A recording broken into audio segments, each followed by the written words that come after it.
guys, welcome back to my channel. My name's Carissa. Thank you everyone that's been around and supporting me. I want to tell you guys a story. I did a little short like a couple days ago, and I promised I would have this video up by Sunday. So I want to share a story about how I got scammed in my last job. The last video I posted, I was talking about how I left my job and how I hurt my shoulder, and I found this remote job and it's working out great. Well, it's not.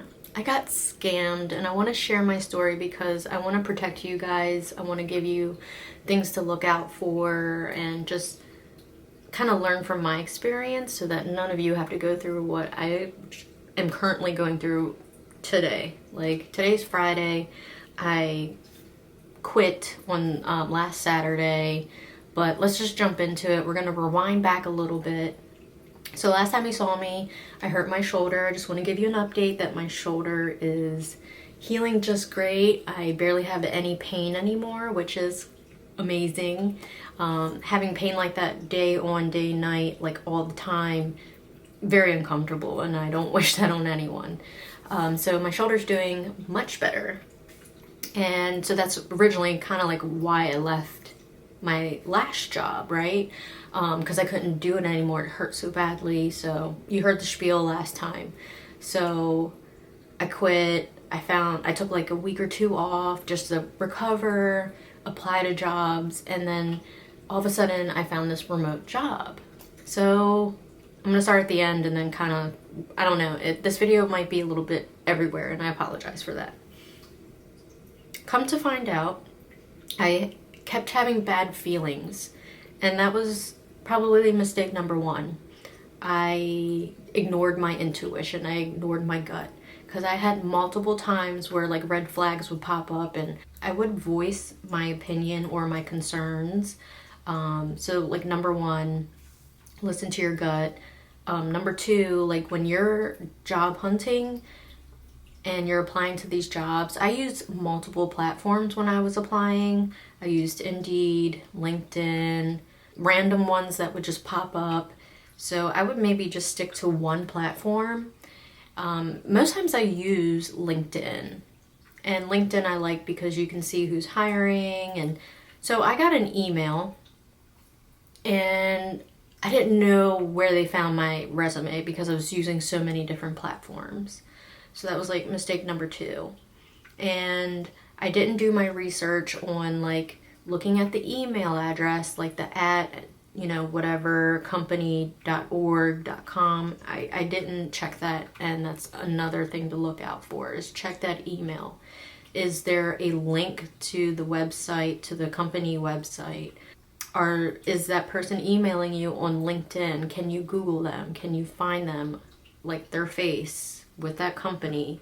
So that's another thing to look out for. That's kind of why I like using LinkedIn. Like I was saying previously, I can see the hiring manager or the recruiter. I can click on them, make sure they're working there. I can connect with them on LinkedIn to make sure and verify that that is them. Because I had another scam type thing happen right after this initial one happened, so I'll talk about that too. Another thing, everything, like my interview, everything was done just through like typing. There was no phone call, no virtual call, no face-to-face. So that's another thing to do. If you're getting an interview, make sure it's a phone call, make sure it's a virtual phone call, or in person, face-to-face. Make sure that's the biggest thing right there, right? Make sure they are real. I did not do that. I was at my last job for 6 years, and I'm just now getting back into this like corporate world, right? So I thought that this is just how things are done now, which it's not. It's not. It's not. And so I urge you to do your research, check the email, find them on Google, LinkedIn. So everything, I did my little interview, type in answering questions. The actual company is real. It was just a group of people impersonating the company, and they did a great job. They used like their logo. They made up emails that were very close to the actual company. So I did that. Interview went great. Next thing, the next day I got the job and they sent me employment forms, which, another mistake. I filled out everything, direct deposit, my address, everything. So they have all my information, so they could steal my identity, which is the scariest thing ever. But I do use I think it's called Aura, Aura. It's in like identity theft software. So I do have that, and I have like my social, my email, my accounts. I don't know what else I can put on there, but I have a bunch of things that are monitored, my credit, obviously, and I have Credit Karma too, but I have a bunch of things monitoring my things. So everything went well. A few red flags that would pop up. They didn't give me like a work email, and I'm like, I just thought that was funny, and I said, hey, like, because they wanted me to reach out to investors. They sent me like a pitch deck, which was a real tech startup. They're on Google. You can Google them. They're on LinkedIn. I don't know how they got their pitch deck of the startup, but they used that to influence me that I would be the HR representative for this startup. So they wanted me to reach out to the investor so we could get contracts signed for this investor to invest in this tech company. And so I was like, hey, give me an email because it would make me look professional. So that was like a red flag. So they finally gave me one like a day or two later. I started communicating with the investor, and then the next thing they wanted me to do was have them send me the security deposit and open up a bank account. And I was like, wait a second, I'm not opening up a bank account. This was not in my description. It's weird. Then the real company had a layoff. They laid off about 10% of their employees, and they piggybacked off of that as well, which made me also continue to believe that this was real and legit. And so they were like, well, due to the layoff, we're going to keep you on because you're on this project with us that's just starting up. You'll be on here until the project's done, so it'll be like a long-term permanent role. So they sent me a new acceptance letter. Then they tried to play me. Another red flag was they weren't going to pay me my pay until after my full probation period, which was 2 months. And that was another thing that I should have just quit right then and there. That just went over my head. Like, you know, I haven't been in the corporate world in so long. So I just was like, okay, maybe this is how it goes. This is how it is. So I just want to really protect you guys so that you don't become a victim like myself. And I do have to take a lot of accountability because I didn't trust my intuition. I didn't listen to my gut and be like, this is not right. But once I started feeling those things, I did start reaching out to different people on LinkedIn that I knew worked at the company, but no one got back to me. Not until after everything happened did 2 people reach back out to me. It's crazy, guys. So anyway, I had them send the security deposit to a PO box. I got the check, and they were like, go to an ATM, deposit it. And I'm like, well, I can't right now. I can do a mobile deposit. And they were like, no, we want you to go to an ATM. And then like a few hours later, they were like, oh, you know what? I got the go ahead for you to go ahead and do a mobile deposit. Now, in the past, my mobile deposits will, if it's not a real check, my phone deposit, it will not accept the check if it's not real. But it went through, everything was fine. So then the next day they were like, oh, you're gonna have to send us a cashier's check of that. Here's the program manager's information. So I emailed him. He gave me multiple options to send him the money.